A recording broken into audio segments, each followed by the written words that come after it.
వాళ్ళ మంచిగా ఉంటారు. చంద్రరాజు కూడా ఏమన్నాడంటే మన వాసింపల్ మీ జూనియర్లకి మనకు ఇబ్బంది పడితే ఇక్కడ మమ్మల్ని చంపి పడేసిపోతున్నారు. నువ్వు ఇచ్చే న్యాయం ఏంటిది మాకు అక్కడ చూడండి. అమ్మ మాట్లాడేది మేము మా గురించి కాదు, దేశంలో ఎవరైతే వస్తున్నారో నేను కూడా పోయి మీ అందరి కోసం మేము చెప్పేది.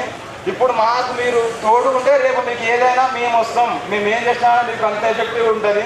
ఇది జరిగింది ఒక చిన్న ఏది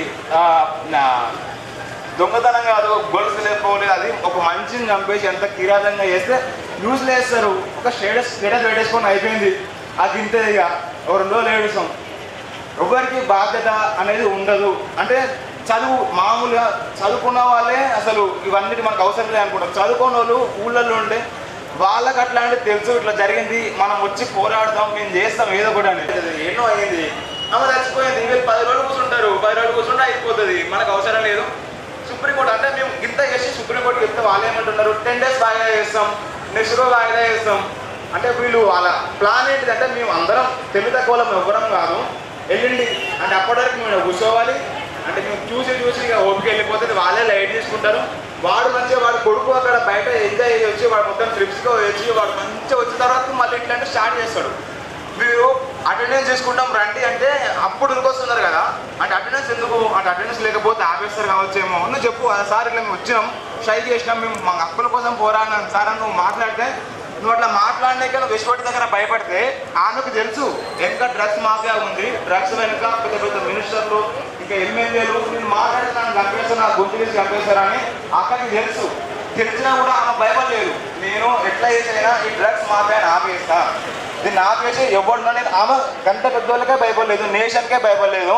అట్లాంటిది మీరు ఒక ఎస్పోర్ట్ ఫెయిల్ చేస్తాడు, నా పని అయిపోయింది. ఏమైతుంది ఫెయిల్ చేస్తే కానీ 20 సంవత్సరం కూర్చోవు, మళ్ళీ చదువుతాం, మళ్ళీ బాధ్యత, మళ్ళీ మనం వచ్చిన దీంట్లో మనం 10 years అయినా 10 years 10 years కూడా అంటే అంత ఒప్పుకున్న వాళ్ళకు నీకు ఒక 10 years వచ్చి కూర్చోడానికి నీకు ఏమవుతుంది?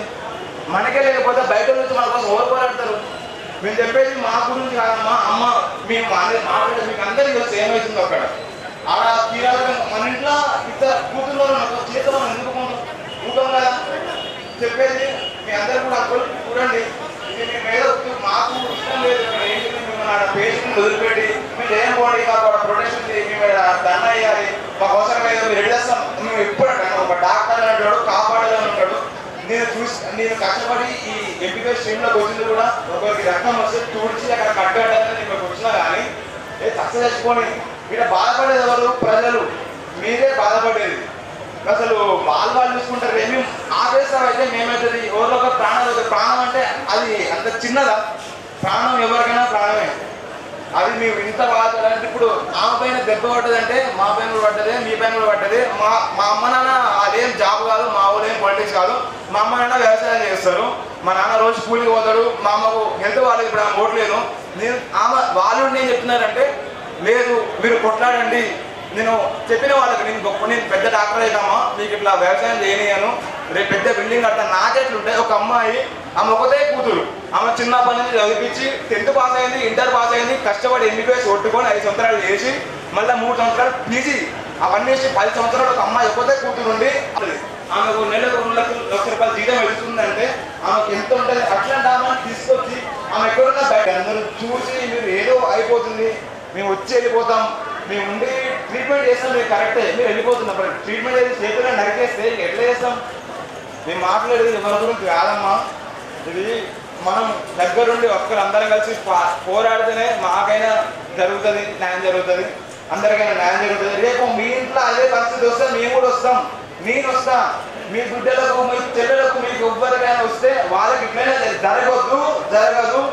అంతా మన చట్టాలు అన్ని గట్టి ఉంటేనే ఇట్లాంటివి చేయడానికి భయపడతారు. మీరు ఇట్లా వదిలేస్తే వాళ్ళు చేస్తూనే ఉంటారు. డబ్బులు ఏమైనా చేస్తారు, చంపేస్తారు, పోతారు. మీరు అస్తనే ఉండండి, మనం చచ్చిపోతాం. కంటే దాన్ని వదిలేస్తే ఎటు కాదు.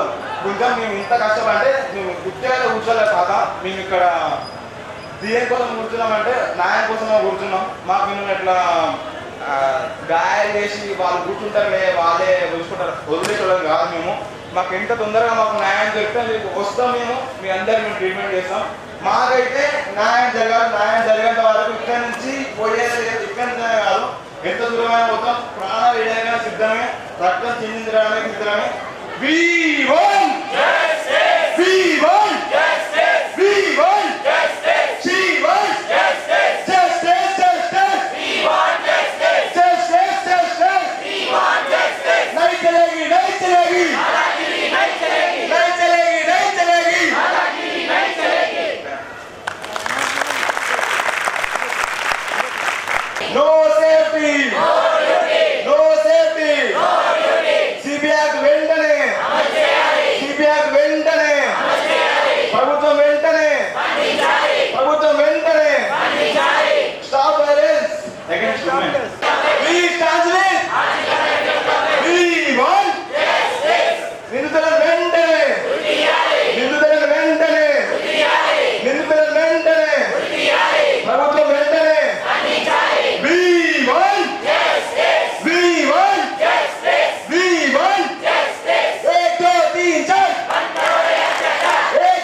అది కొద్ది రోజులుగా జరుగుతుంది.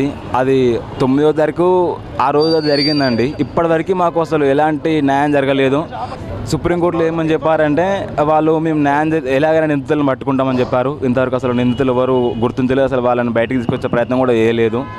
ఇంకా సిపి యాక్ట్ గురించి మాకు ఎలాంటి భద్రత కల్పిస్తామని చెప్పేసి కూడా ఎలాంటి మాకు ఇవ్వలేదన్నమాట. మాకు భద్రత వచ్చిన తర్వాతనే మేము కదులుతాం ఎక్కడి నుంచి. కానీ మాకు ఇక్కడ రక్షణ లేకపోతే మేము ఇంత కష్టపడి చేసేది ఎవరి కోసం, మేము ప్రజల కోసమే. అలాంటిది వచ్చి గద్దాయించి ఒక 7-8 మంది కలిసి ఒక అమ్మాయిని, అంటే తన డ్యూటీ డాక్టర్ని బెదిరిస్తే మేము ఎలా చేస్తాం? తల దగ్గర గన్ను పెట్టేసి ఒక మారణాయుధాన్ని పెట్టి మమ్మల్ని ట్రీట్ చేయి అంటే మేము ట్రీట్ చేయలేం కదా. కాబట్టి మాకు వెంటనే ఏం జరిగినా కానీ మాకైతే మాకు న్యాయం జరిగేంత వరకు ఇక్కడి నుంచి మేము కదలము. మేము ఎప్పటికైనా పోరాడతాం. మేము ఎవరు బెదిరించినా ఏం చేసినా కానీ మేము అసలు వెనక్కి తగ్గనే లేదు. మాకు భద్రత కల్పించాలి. సిపి యాక్ట్ని వెంటనే అమలు చేయాలి. నిందితులను వెంటనే గుర్తించి పట్టుకొని వాళ్ళని ఉరి తీయాలి. ఈ ఇన్సిడెంట్ జరిగి 10 days అవుతుంది. అయినా ఇంకా 10 days 10 years కూడా వాయిదా వేయడానికి రెడీ ఉంటారు కోర్టు.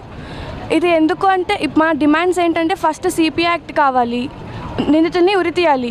అసలు ఎంత పెద్ద బ్యాక్గ్రౌండ్ ఉంది కాబట్టి అసలు ఇప్పటివరకు నిందితులు అందరినీ కూడా ఒక రిపోర్ట్ ఫామ్లో సబ్మిట్ చేయలేదు. అసలు ఎవరు చేశారో కూడా ఇంకా క్లారిటీ రాలేదు. మా డిమాండ్స్ ఏంటంటే సిపి యాక్ట్ అమలు చేయాలి ప్లస్ ఉరి తీయాలి. ఇంకా ఏమన్నారంటే 36 hours అది చాలా డ్యూరేషన్ ఉంటుంది డ్యూటీ. ఆ డ్యూటీ అవర్స్ తగ్గించడంలో నో పాయింట్, ఎందుకంటే ఇంత తగ్గించినా ఇష్యూ జరగదని రూల్ ఏం లేదు. So what we want is security కావాలి. ఫస్ట్ డ్యూటీ అవర్స్ తగ్గించడంలో నో పాయింట్ అనిపిస్తుంది. And what we want is justice, not only to Moumita Abhaya, that is a woman doctor. ఇది కాదు, ఇప్పుడు అదే ప్లేస్లో మెన్నున్నా చేయొచ్చు. బికాస్ ఆమె ఏం చేసింది, ఎదిరించింది, తప్పుని ఎదిరిస్తే చంపేస్తారా? అందరు వాయిస్ రేజ్ చేస్తారు. సో మాకు సెక్యూరిటీ కావాలి, స్ట్రిక్ట్ అండ్ స్ట్రింజెంట్ యాక్షన్స్ కావాలి, అది ఉమెన్కైనా మెన్కైనా. Thank you. ఇండియా వైడ్గా ఈ డాక్టర్స్ ప్రొటెస్ట్ ఎందుకు జరుగుతుందో మీకు అందరికీ తెలిసిందే అండి. సుప్రీంకోర్టు అండ్ సిబిఐ ఎంక్వైరీ జరిగింది. సుప్రీంకోర్టు తనంతట తానే వచ్చి సుమోటో తీసుకొని ఎంక్వైరీ చేస్తుంది. కేసు ఇంకా హియరింగ్లో ఉంది. అయితే పూర్తిగా ఇంకా జస్టిస్ అయితే మాకు రాలేదు. కానీ సుప్రీంకోర్టు పైన అండ్ సిబిఐ ఎంక్వైరీ పైన మేము భరోసా పెట్టి మేము యాక్చువల్లీ ఫైమా అసోసియేషన్ ద్వారా మా డాక్టర్స్ అందరూ ప్రొటెస్ట్ అయితే జరుగుతుంది. సో వాళ్ళపైన భరోసా పెట్టి మేము ప్రస్తుతానికి హోల్డ్లో పెట్టాము అంతే స్ట్రైక్. యాక్చువల్లీ వాళ్ళు ఇచ్చిన దాని ప్రకారము కంప్లీట్గా కాల్ ఆఫ్ అయితే చేయలేదు, ఎందుకంటే మాకు ఇంకా జస్టిస్ జరిగేది ఉంది. కల్ప్రిట్స్ అనేది ఎవరనేది ఇంకా బయటికి రాలేదు. సో 2 weeks టైం అడిగింది సుప్రీంకోర్టు. 2 weeks తర్వాత వాళ్ళు ఇచ్చే జస్టిస్ని బట్టి మేము స్ట్రైక్ అనేది ఒకవేళ మాకు నిజంగా జస్టిస్ జరగకపోతే స్ట్రైక్ కంటిన్యూ చేయడానికి మేము ఎక్కడ వెనకాడము. అయితే తెలంగాణలో మేము ఎందుకు ఇంకా కంటిన్యూ చేస్తున్నామంటే మాకు ఎటువంటి రిటర్న్ అష్యూరెన్స్ లేదండి. మాకు ఇది సెక్యూరిటీ విషయంలో కానీ, డ్యూటీ రూమ్స్ విషయంలో కానీ, మాకు సీసీటీవీ కెమెరాస్ అవంతా పర్టికులర్గా సెక్యూరిటీ విషయంలో ఇంకా రిటర్న్ అష్యూరెన్స్ మాకు రాలేదు.